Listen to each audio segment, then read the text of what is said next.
بسم اللہ الرحمن الرحیم۔ السلام علیکم۔ ماہم کہانی میں خوش آمدید۔ مزید اچھی اور دلچسپ کہانیوں کے لیے ماہم کہانی کو سبسکرائب کیجیے۔ ماہم کہانی کی ویڈیوز کو زیادہ سے زیادہ لائک اور شیئر کیجیے۔ چلتے ہیں کہانی کی طرف۔ چاند تاروں سے حسین ذات میرے نام کرو، اپنی زلفوں کی سیاہ رات میرے نام کرو، اپنی آنکھوں میں مچلتے ہوئے دریا سارے، اپنی آنکھوں کی یہ برسات میرے نام کرو۔ وہ اپنے کمرے میں بستر پر اوندے منہ لیٹا ہوا تھا۔ ٹیپ ریکارڈ پہ گیت چل رہا تھا، مگر اس کی ساری توجہ اپنی ڈائری میں رقم نظم پہ تھی۔ ایک عجیب سی یاسیت اس کے رقبے میں سرایت کر چکی تھی۔ تاؤ جی نے اس بار چاچو سے بات کی تھی اور انہوں نے فضا کی رضامندی سے عاقب اور فضا کی باقاعدہ منگنی کا اعلان کر دیا تھا۔ گھر کی فضا میں ایک خوشگوار ہلچل اور جوش پایا جاتا تھا، مگر ولید کے اندر اضطراب در آیا تھا۔ فضا نے ایک بار پھر اسے اکسایا، آپ کے اندر کوئی کمی نہیں ہے ولید بھائی کہ وہ انکار کرے؟ ایک بار بات تو کر کے دیکھے اس سے۔ اور وہ اسے بتا نہیں سکا تھا کہ یہ معاملہ کسی کمی بیشی کا نہیں، انا کو توڑنے کا تھا۔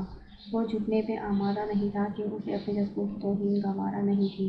ایمان جیسی سرسبز لڑکی سے کچھ بعید نہیں تھی، پھر جب کہ وہ اپنی انا کی تسکین کی خاطر بار بار تردید بھی کر چکا تھا۔ تتلیاں پھول محبت کے گلابی لمحے، اپنی یادوں کی بارات میرے نام کرو، اپنے جیون کے سبھی درد مجھے دے دو تم، اپنے جذبات کی ہر بات میرے نام کرو۔ اس نے ایک طویل سانس کھینچا اور اٹھ کر دروازہ کھولنے سے قبل ٹیپ آف کر دیا۔ کہاں گم ہیں؟ ابا بلا رہے ہیں آپ کو۔ دروازے پہ اشر تھا، اس کا سستا ہوا چہرہ دیکھ کر بولا، تم چلو میں آتا ہوں۔ وہ پلٹ کر پیروں میں سلیپر پہننے لگا۔ بندے کو اتنا بھی انا کا ضدی نہیں ہونا چاہیے کہ زندگی کی خوشیوں کو ہی خود پر حرام کر لے۔ اشر کو اس کی آنکھوں کی سرخیوں نے اذیت دی تھی، جبھی کلس کر بولا۔ ولید نے اسے آنچ دیدی نظروں سے دیکھا اور سائڈ سے ہو کر ابا کے کمرے کی سمت آ گیا۔ آپ نے بلایا بابا؟ دستک دے کر اس نے اندر قدم رکھا تو انہیں دادا کے ساتھ کسی بحث میں مصروف پایا تھا۔ ہاں آؤ بیٹھو، ادھر آ گیا ہے، خود بات کر لیں اب۔ انہوں نے پہلے اسے پھر دادا کو مخاطب کیا تھا۔ انداز کی ناراضگی جھلکی پڑ رہی تھی۔ ولید نے محتاط نظروں سے انہیں دیکھا۔ وہ کیا گھر کے سبھی افراد اس سے روٹھے بیٹھے تھے؟ کیا کہہ رہا ہے باپ تیرا؟ انہیں منع کیا ہے کہ تمہارے حوالے سے ارتضیٰ سے کوئی بات نہ کریں؟ یہ کوئی نئی بات تھوڑی ہے ابا جی، یہ ہمارے ہمیشہ سے خود محتاط رہا ہے، زیادہ پڑھ لکھ گیا ہے نا، اسی لیے اب ہم جیسوں کی عقل اور فیصلوں پر اعتبار نہیں ہے اسے۔ انہوں نے کسی قدر کلس کر باپ کو جواب دیا، مگر اس طرح کہ اسے ہی سنایا تھا۔ ولید نے بے بس سی نظروں سے باری باری دونوں کو دیکھا۔ بابا پلیز، آپ مجھے شرمندہ کر رہے ہیں نا؟ تو پھر یہ بات نہیں ہے کیا؟ کیوں تجھے لگتا ہے کہ تیرا چاچو تجھے ہی رشتے سے منع کرے گا؟ ارے اسے دونوں بیٹیاں برابر کی عزیز ہیں، اگر وہ بڑی بیٹی کا رشتہ خاص کر دے سکتا ہے تو چھوٹی میں نے بھی منع نہیں کرے گا چاچو تیرا۔ دونوں لڑکیوں کے مزاج میں زمین آسمان کا فرق ہے۔ فضا یہاں آئی ہے تو رچ بس گئی ہے، اس گھر کو اپنا گھر سمجھ لیا ہے اس نے۔ جبکہ وہ کچھ دیر کے لیے رکا، پھر دوبارہ گویا ہوا، آپ یہ کیوں چاہتے ہیں کہ وہ انکار کر کے میری توہین کر دے؟ وہ خفیف سی جھنجھلاہٹ سمیت کہہ کر انہیں تکنے لگا۔ تاؤ جی کو کچھ اور بھی تب چڑھ گئی۔ ہاں اسے تو الہام ہوا ہے نا کہ بچی نے انکار کر دینا ہے، تمہاری طرح ہی ہر کوئی تمہارا تھوڑی ہوتا ہے اکڑو اور بے لحاظ۔ تاؤ جی نے اسے بے نقص سنائی تھی۔